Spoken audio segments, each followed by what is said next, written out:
Puusepät sangen tärkeät on yhteiskunnassa, ei yksin maailmassa, vaan myöskin taivaassa.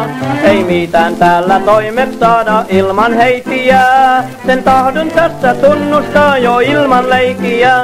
Puuseppää aina tarvitaan, jos elää kuolla tahdotaan. Puusepän töitä kaikkialla näet, jos vaikka minne käännät pääs.